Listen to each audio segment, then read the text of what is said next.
She listened intently to his cherished mantel clock, and was momentarily lost in the seemingly incessant ticking and equally expected tocking.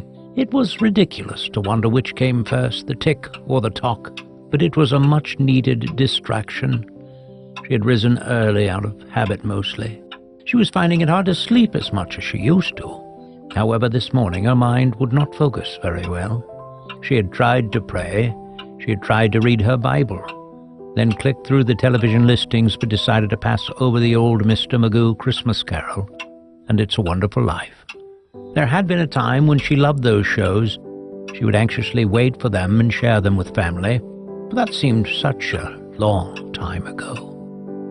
The woman chuckled slightly as she thought of a punctual schoolteacher, marking off those absent from the day's lesson, and in her own mind she made those things absent from this day.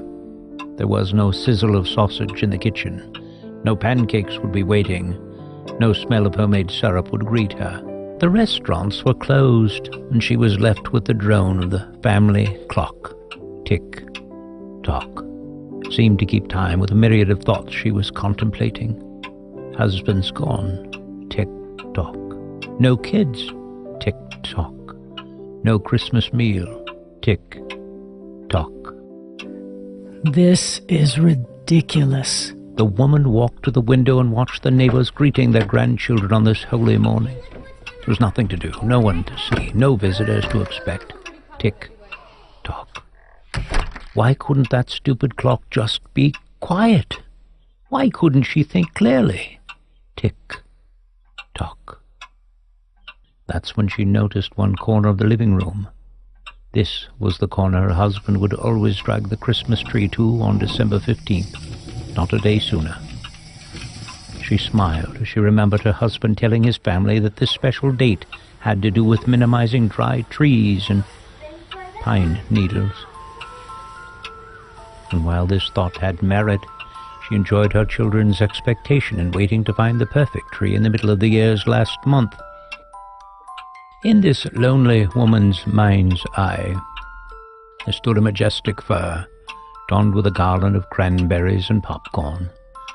A corn-husked angel stood sentry atop the tree in anticipation of the Christ child's arrival. Handmade ornaments from her children's primary years, perfect in their imperfection, hung from sturdy branches. Gifts would grow under that tree until this old house had been transformed into a picture postcard. And she had been the one to see it through, always. But not this year. No, not this time.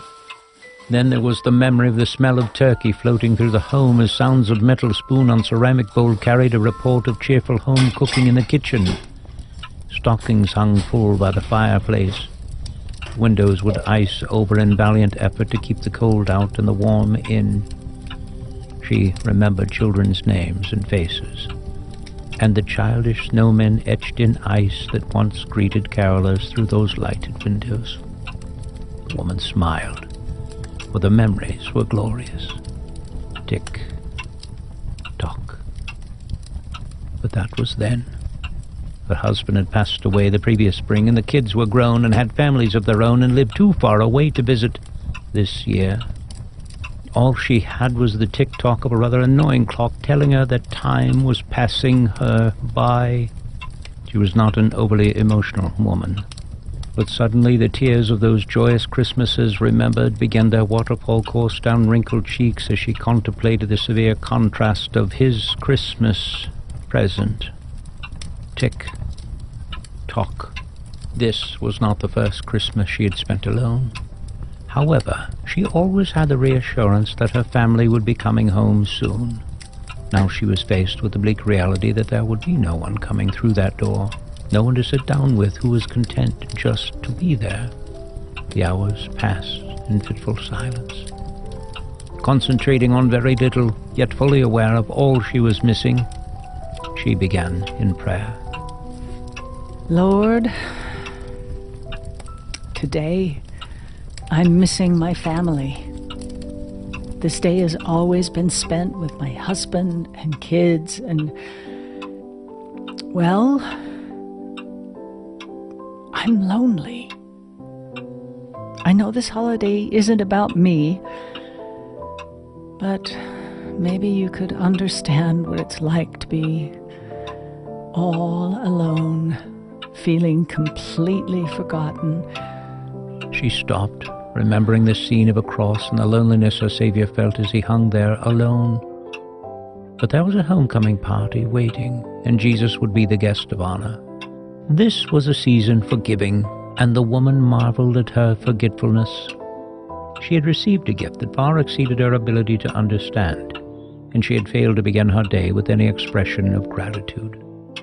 Of course, Jesus understood what it was like to feel completely alone. Tick, tock, tick, tock. Perhaps there were better days to come. Perhaps she wouldn't always feel this lonely. Perhaps even at her age she could learn from the God of all comfort. She pondered all these things in her heart and would return to them often. Tick, tock. Suddenly the clock seemed almost melodic. The woman suddenly knew that it was possible to rest in the arms of the God who cared for the lonely.